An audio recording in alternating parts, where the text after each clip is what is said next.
All right, so we are Masechet Sanhedrin. Daf Sadi Hayat Amud Aleph. We changed the venue a little tonight because of the wedding. Not a problem. There is something unusual about this week, and that is there's nothing to talk about in politics. There's nothing to talk about. There's no UFOs, there's no aliens, there's no drones, there's no unusual things happening in Israel and Iran. Did Yemen hit them hard? No, Yemen hit them up. It's like that's been gone. Like nothing. Like oh my god. Like wow. Like the world is like what. Where are we? Right. Like this is kind of a strange thing. So I don't know. I don't know if we can get used to this or not. But there's nothing to talk about in the news. There's no COVID. There's no. He's letting a lot of these killers get. I know, crazy. It's just crazy. I know. It's He's leaving them in jail. It's really crazy. I was shocked. I'm like, he's done worse than that. all right, look. What can I say? Everybody has a legacy, and his legacy is going to be. How shall we say? It will be compromised. My gosh. One thing you left out. I'm sorry. Yes, please. The terrorists and mass murderers have more rights now in Israel than ever before. You forgot to mention. Oh, what happened? I must have. The Supreme Court wants to give them rights. Ah. Free trial and food, and you have to treat them right. Yeah. So that's one of the things we're going to be talking about today. In the Gemara is exactly that point about the Supreme Court. The Supreme Court in Israel is a very harmful organization. It's run by Marxist loonies, and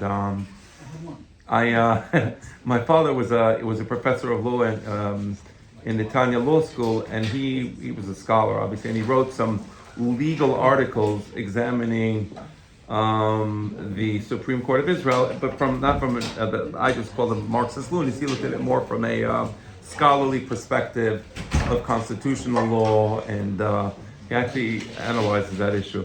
But okay, let's study the Gemara. And it's interesting, when the Jewish people started returning to Israel. Let me actually say something first.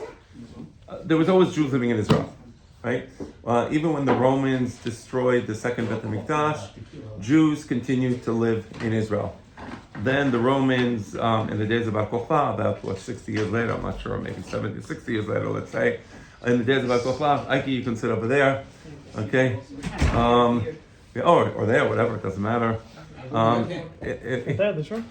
Yeah, you can just move the chair back and take it. Yeah, you can you make it? Yeah. Question for you whenever you're ready. Question for you. Right. Tequila or scotch? Okay, so basically, when the Romans destroyed the Beit HaMikdash, Jews continued to live in Israel. Then in the days of Bar Kokhba revolution, about 60, 70 years later, the Romans killed like 90% of the Jews in Judea, and still Jews continued to live in Israel, even though there was extreme poverty. And then sometime, probably I'm not sure, when did the Muslims take over Israel? So until the Muslims took over Israel, there was always Jews living in Israel. What?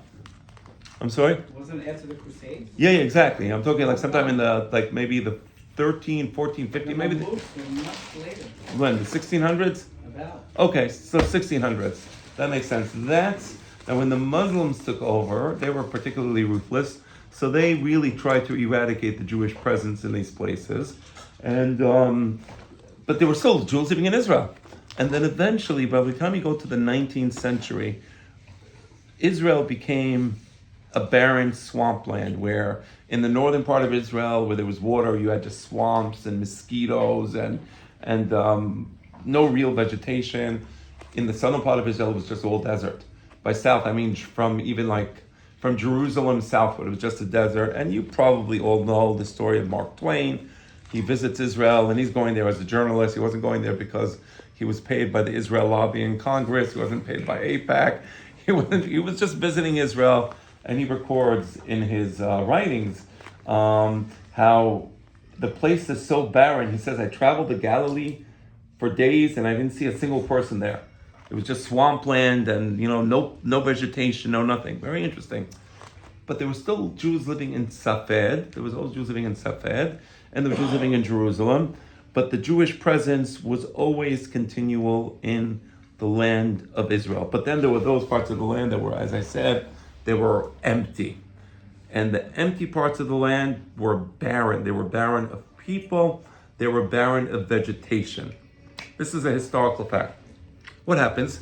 Then, towards the end of the 19th century, Jews begin to return to Israel, and they begin to set up farms. And for the first time, the land of Israel begins to produce vegetation. Never happened before. For centuries, people tried to plant. It was useless land, nothing to do with it, and they just would abandon it. But then when the Jews came, they began to plant, and the plants began to come out. And today, Israel is one of the richest, from the perspective of vegetation and agriculture, one of the most sophisticated agricultural countries in the world. Not just because they have the technology and the brains, but because the land of Israel is so rich and so fertile that that it's really become a wonder. As I think there was it Bob Dylan who wrote the song "Neighborhood Bully," right? "Neighborhood Bully" is just one man. Okay, you can Google. We're not the only one to listen to these songs. "Neighborhood Bully," Bob Dylan. Homework assignment, YouTube it, and he talks about how we turn the desert. He's talking about the neighborhood bully, of course, is the Jewish people. And this is around the 6-Day War, and he's saying everybody wants to destroy Israel, and nobody's going to get them. If he ever falls asleep, they'll kill him, and he knows this, and because of that, the neighborhood bully is like vigilant. But one of the things he says is that we turned the desert into paradise. He's right. We did, actually, we did.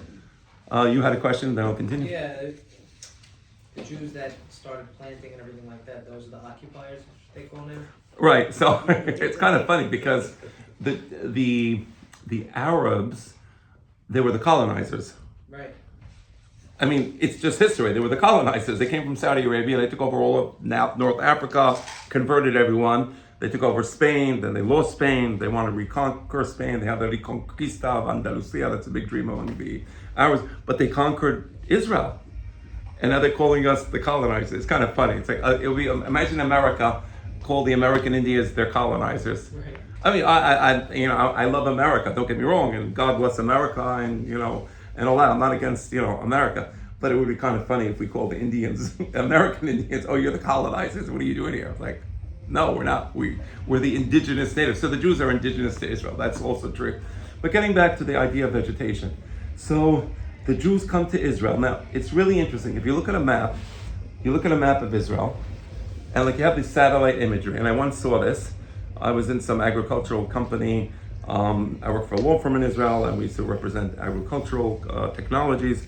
So there was once, like I saw a map of and it was like a aerial photo of Israel, and you see the Gaza Strip. Now the Gaza Strip belonged to the Arabs. It was all Arabs except for the certain very, very limited parts. And you literally see how where Jews live, it's all beautiful. It's green. And when the Arabs live, it's all barren. And it's like, it's not for lack of trying. I mean, they also want to eat, they also want to grow, whatever it is that they want to grow, but it just doesn't work. So it's really an amazing fact, and that's what the Gemara is going to say. So let's read the beginning of the Gemara. Amar Rabbi Abba. Rabbi Abba lived in Israel a couple generations after the Bar Kokhba revolution, and Israel was becoming desolate. And he says as follows: En lecha kes meguleh mizeh. You know what's going to be the ultimate obvious fact? That God is returning the Jews to Israel, that God is about to redeem the Jewish people. You know what the most obvious fact is? Shene'emar, ve'atem harei Yisrael, as the verse says, O mountains of Israel, anpechem tetenu, you should let out your branches, u'ferech tisu, and let the fruits come from the tree, le'ami Yisrael. This is going to happen specifically for the Jewish people, meaning there is no greater explicit indication that God is redeeming the Jewish people than the fact that the land of Israel will once again give its fruit. It's an amazing fact. It's said in the Gemara, and historically, Rabbi Goren, when he moved to Israel, he actually describes that it was like in the early 1900s, I think 1930s, he moved to Israel, and he describes how he lived in a place north of Haifa. He says it was all swamps and mosquitoes, and back then, people would get malaria on a regular basis, and like there was nothing you could do. You'd spend hours at night trying to figure out where the mosquitoes are in your tent, because they lived in these tents, and he said he once got malaria.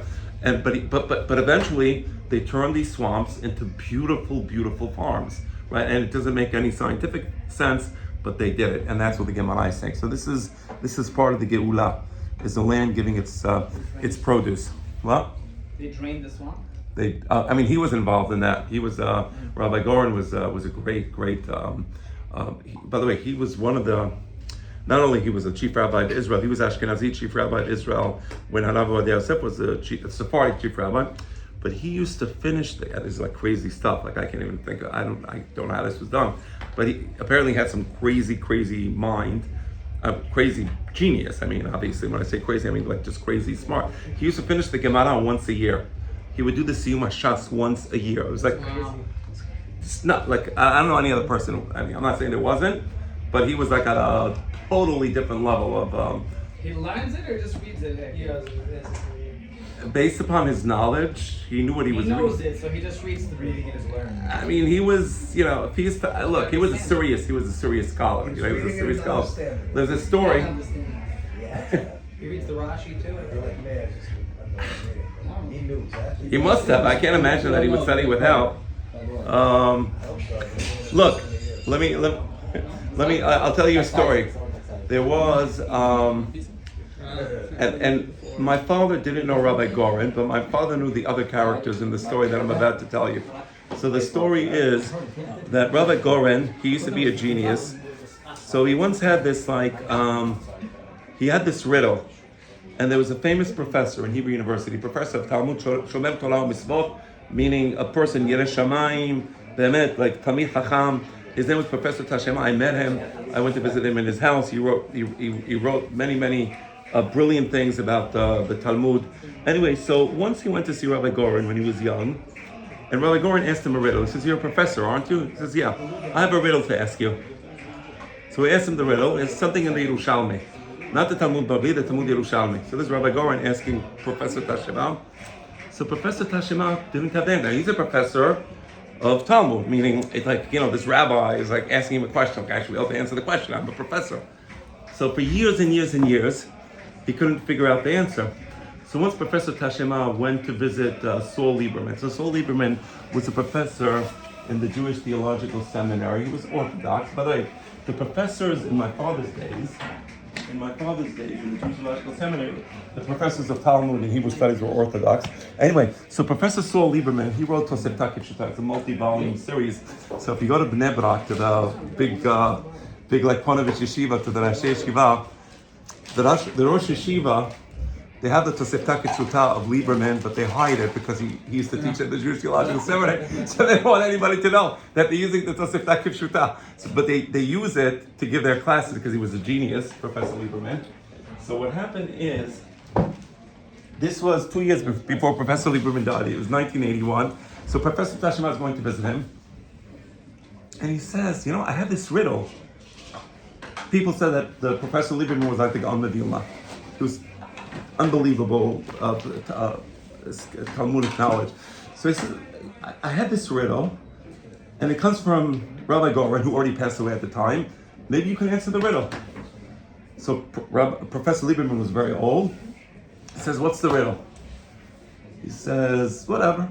Okay, he gives him the riddle.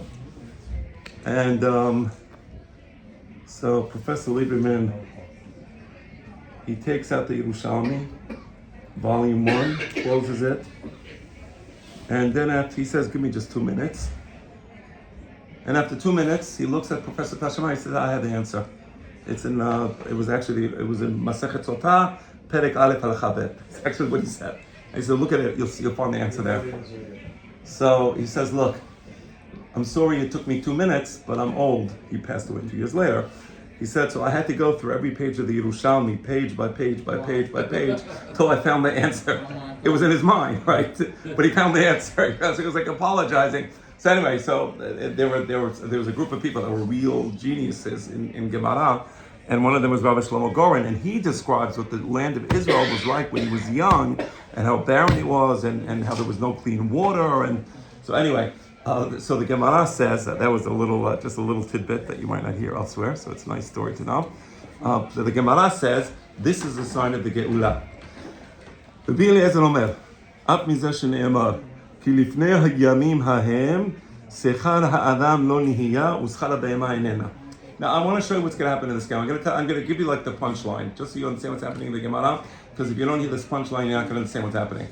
What's happening is, and we're going to see it at the end of the sugya, the Mashiach comes either because things are wonderful and the Jews are wonderful and everything is going great, or the Mashiach will come because things are terrible and the Jews are not doing what they're supposed to do and everything is going in a really lousy way. So you're going to see what's going to happen in this Gemara. You're going to have one passage that says, oh, before the Mashiach comes, there's going to be trees growing fruit. Yeah, it's true, by the way, right?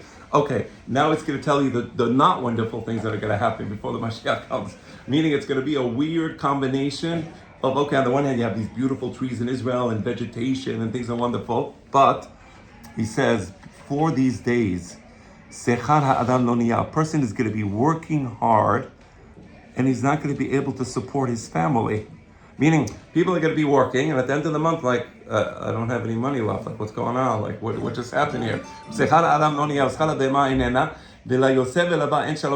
And another thing that's going to happen is that people are going to be walking outside, and there's always going to be some sort of crime or some sort of attack or some sort of terrorism. Meaning, people are going to be afraid when they're outside because there's going to be so much violence in the world that you're going to go out and you're not going to know. Don't fall asleep on the subway, God forbid, right? Because right, exactly, you might get burnt alive, right? So it's like it's going to be a situation where you're not going to be able to make a living, and the crime is going to be so hard that people are going to be afraid when they leave their houses. So that's like the negative aspect Is of the. it both or either or? No, both. It's both. So isn't that happening now? It's happening. Yeah, it's happening now. That's what we're saying. Yes. They have to go to bomb shelter. They're running to the bomb shelter. In Israel, they're running into bomb shelters all the time, 100%. That's right. They're talking about in Israel or all around the world?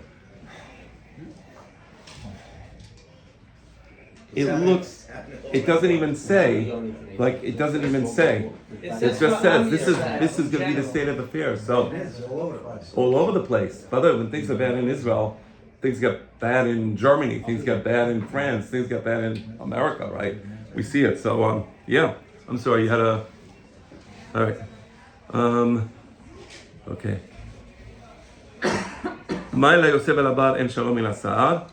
What does it mean that a person who leaves and a person who comes back is always going to be afraid to go out, afraid to come back? What is there like some? Is there something? Why and shalom? Why should there be shalom? He says, what does that mean and shalom? Say this is an allusion to the fact that Rav Amar, even people who know Torah, who normally say, okay, I know Torah, God is going to protect me, there's a special protection. No.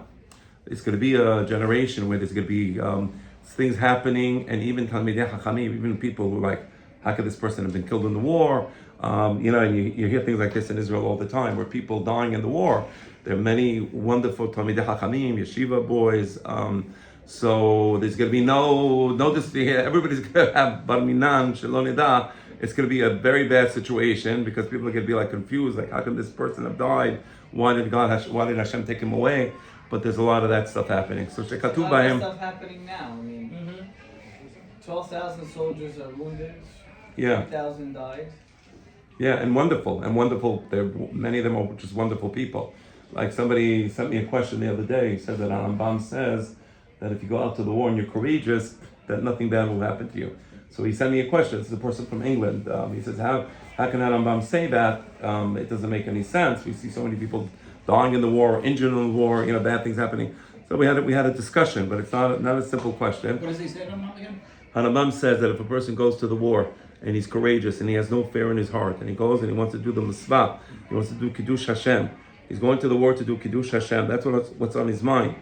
And he does that, and nothing bad will happen to him. That's what Rambam says. This is Milchamet Mitzvah, right?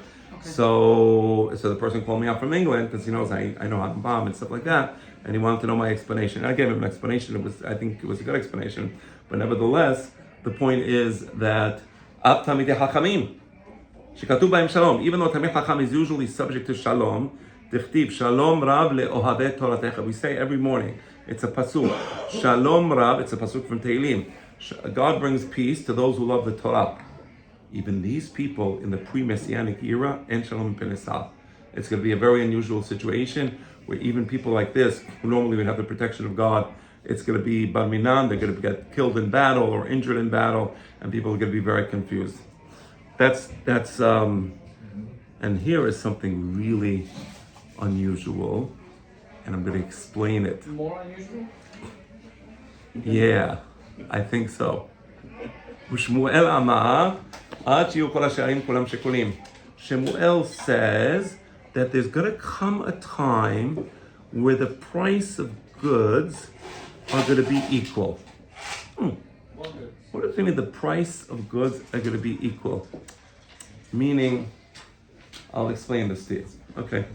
When you have a diverse economy, you have small stores, you have big stores, you have mega stores, you have a way you could buy online, you have many choices, and depending on where you go, you'll have different products and different prices, right? That's part of a free society and a free economy.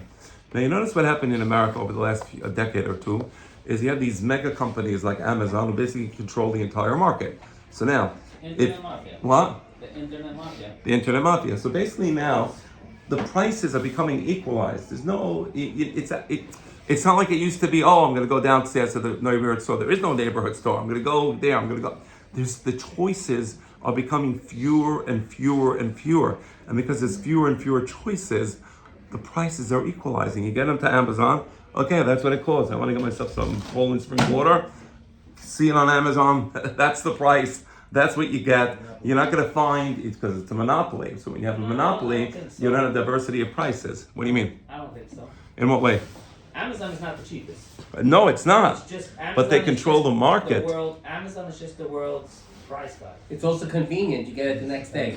So they control the market. They control the market. So the prices, because you had this, it used to be that you had for Amazon probably They're just 1,000 different. because they don't Let me ask you a question. How many retailers do you think got put out of business because of Amazon? Millions. Millions. Millions. There you go. There you go. And That's then- the answer to your and then you question. have Walmart and Amazon, Right. Walmart, and Amazon, whoever else. Target, I guess. Yeah. This is so funny because this was written so long ago. Right. Exactly. Right. So I'm not saying that. I get it. Maybe you can You go used to go to to. the Jews and get the best price. Now it's Amazon. Right. All I'm saying is. And all the sellers on Amazon are Jews. What I'm saying is that the choices are becoming fewer and fewer and fewer, and because the choices are so few, the prices are becoming okay. Like this is the price. Like you're not gonna get something. Maybe whatever. But you see what I'm saying? So that's the idea of the Gemara. Okay. Amar Rabbi Hanina. This is a riddle. Let's see who can figure out this riddle. I'm going to read the riddle. Let's see who can figure it out. Amar Rabbi Hanina. En ben David ba. Ad she'yitbakesh dan katan lechole v'lo yimaseh. Okay, so this is a riddle. Rabbi Hanina says the Mashiach will only come when there's a person who's sick. Now, this person who's sick, what? Chole. A chole means a person sick. And they want to give him a small fish to eat. Okay, da katan. V'lo yimaseh. And they won't be able to find the small fish for him. And then we know this. Shne'emar, az ashkia memehem, v'naharotam kashemen olich. I'm going to flood the rivers, and they're going to be rushing like a torrent, and meaning you're not going to be able to remove the fish from the river because they're going to be going so there's going to be such a torrent. And on this day I will bring about the Mashiach to the Jewish people. What does this mean? What is it talking about? A fish for a sick person? It's a riddle. I think I figured it out. Any takers? Okay. There's a known like rabbinic adage. You probably heard it. Ha'ochel dag bedag nisol midag. You ever hear that one? Anybody hear it? Yeah, that's why a lot of people eat the fish on Shabbat. Exactly. So if a person eats fish on dag means dalit plus gimel is Shabbat. Nisol midag, he's going to be saved from dina shel gehinom. Dalit dina gehinom. It's an adage. I think that's what this is talking about. So a person is sick. In the past, person is sick. You take off a few days from work, whatever. You got to take off. Nowadays, you want a dag. You're sick. I just want just give me a little day off. Give me a Shabbat. Dag is Dalet Gimel, Shabbat. Meaning I want time off because I'm sick. Nobody cares. Just get the work done. It doesn't matter to anybody. If you're sick, you still have the same responsibilities that you had when you weren't sick. And if you don't do your responsibilities, you'll be in trouble, right? So you're going to reach a point where work is going to become so oppressive that even if a person is ill and he can't work, he's not going to get the dag. He's not going to get the Shabbat to rest and listen, I can't do the work now. No, it's funny. I just got off the phone with somebody. We're doing a very complex contract. And the person says, look, my mind is mush. I have the flu. I need you to help me with this. I'm like, okay, no problem. And I'm like, look at this guy. He has the flu. He's working. Like, no time off. I was thinking of this Gemara when that happened, and we're reading it today. So It's good news. The Mashiach's gonna come tomorrow. I hope so. All these things are happening. We want Mashiach. Give me a bottle of water Okay, cheers. for Chanukah. Baruch atah Adonai Eloheinu melech haolam shekol ein baro. Amen. All right. So, Mikey, you just wanna hold it, maybe? For the pictures, Mike. For the pictures. Mikey, yeah, hold it. Oh, God, that's all right. Let's continue. Scotch tape. So, That was the best line, Mike. That was the line. all right. All right. Any questions before I continue? All right. So this whole thing is just saying it has to get really bad before it gets good. Yeah, exactly. Everything, by the way. It has to really bad before it gets good. That's everything. Yeah. Well, yeah, it's true. By the way, yeah, unfortunately, life is challenging, and you have to pass the challenge in order to get to the, to the fun stuff. A Yes. lot of people think Mashiach is coming when COVID happened. Yeah, I wasn't one of those. I never associated Mashiach with COVID, but you're right. I look, I'm just reading the Gemara, and the Gemara doesn't say the next day. It's just giving you the evolutionary process, things that are going to happen that are going to lead to the Messianic era. It's not telling you how much time is going to pass. It's not telling you exactly the order of things, but it's giving you an inkling into the fact that before the Mashiach comes, things will get bad. There's going to be certain situations happening. And yeah, we see it, but I never associated COVID with It Mashiach. could be over the course of many, many years, like we spoke about. Exactly, and that's why I stay away from predicting, years or whatever, whatever that is. Okay, so let's continue. Amar Rabbi Hamma bar Chanina, En ben David ba ad shetichle. Oh yeah. So what was the riddle, the answer to the riddle? Oh, dag. What do you mean you won't find a fish for the sick person? Dag, Dalet Gimel is number 7, which represents Shabbat, right? So the person is sick. He just wants to take off a day. He wants to stop working. You can't keep working. There's no time off in this company. But I heard in Amazon that they work the people so hard, like they can't have bathroom breaks. They can't have nothing. Like like you're working for Amazon is like they treat you like you're a cog in a machine. And that's what the big companies are. And if you don't like it, go work for a competitor. Oh, there is no competitor. Okay. I mean, the guys, what is that, a $400 million wedding in Aspen? Okay. God bless him. I'm not jealous of him. What was it? And again, I'm not jealous. I don't speak back. I'm happy for everybody to make money. I heard that there was a lotto ticket. Somebody won was it in New Jersey? Yeah, but it happened over the sun. He It's a just cleaned rumor. it now. It's a rumor. No, it's an old one. He just cleaned it now. They know who it was? I don't know. So, Jewish? They I happened have- in like deals, so I have no idea. No, and that too. Yeah, basically saying ShopRite. Who's Yeah. Okay. All right. So that's it. All right. Let's continue. So Amar Rabbi Hamma bar Chanina, En ben David ba shetichle mechut hazala miYisrael. Another thing. In order to have the Mashiach come, we have to get rid of these cheap politicians from Israel. Malchut hazala literally means these cheap, low quality leaders. Okay, Israel, unfortunately, like America. God forbid, I'm not criticizing Israel. Israel is wonderful, but some of the people in the Knesset are low quality leaders.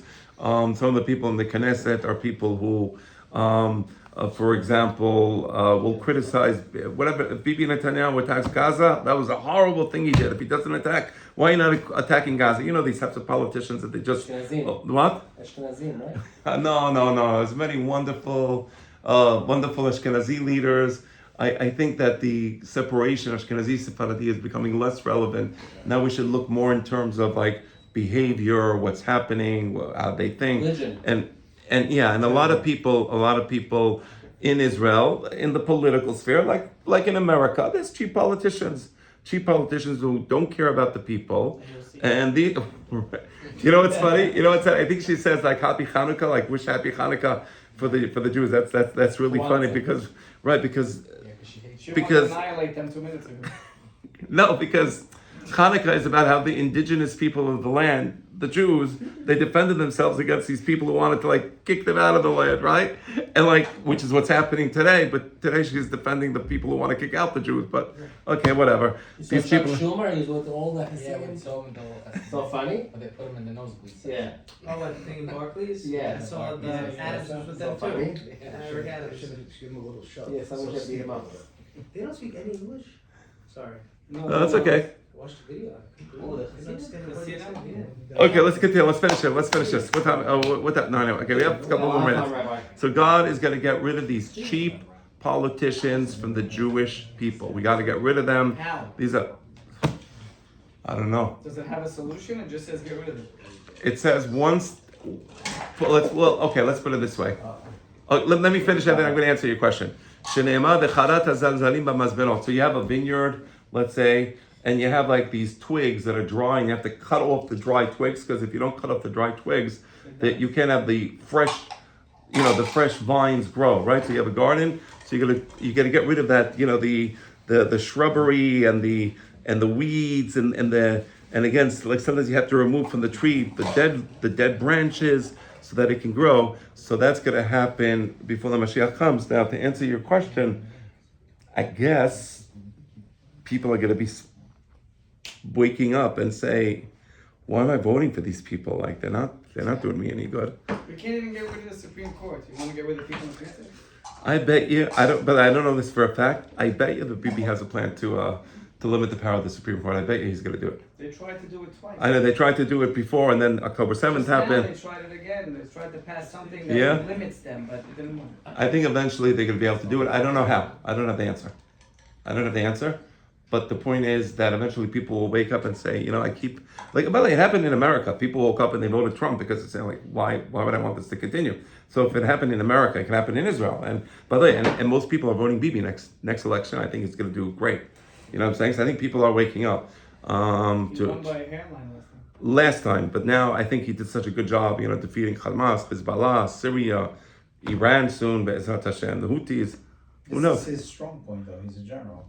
Yeah, well, no, was he? Yeah, no, I don't I thought he was No, he military. wasn't. No, his brother was in the military, Yoni. His brother died in Entebbe. Yeah, his brother died in Entebbe. I think no, Bibi was in MIT, Who's the educated one? and I think then he was in the UN, Wow. and then after the UN he entered Israeli politics. I think he has one of the highest IQs in the world, Bibi Netanyahu. Yeah, no question. I think he has one of the highest IQs in the world. You should get him with Musk. Okay, all right, let's continue. So that has to happen. And it makes sense. If we don't get rid of the bad leaders, how can you have good leaders, right? You have to get rid of the bad leaders first.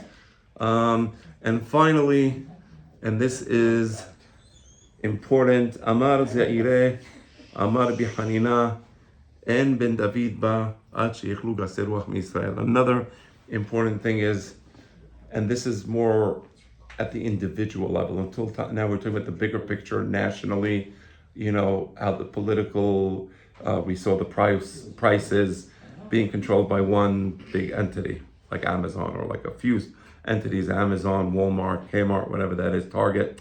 Okay, these are like big trends. So we're talking about the government, we got rid of the bad leaders, but now we're going to talk about something to do with people. And maybe this will answer your question, Joey. You said, how can it happen? So I think the answer is it has to start with people changing. And then once people change, then they'll change their choices. And when you change your choices, you say, wait, I want to vote for a really intelligent leader, and I'm gonna vote for XYZ, whoever the intelligent leader is. So maybe that's what this Gemara means, because now it's looking at the individual. And it's saying the most important quality to have as a Jew as a person who observes the Torah.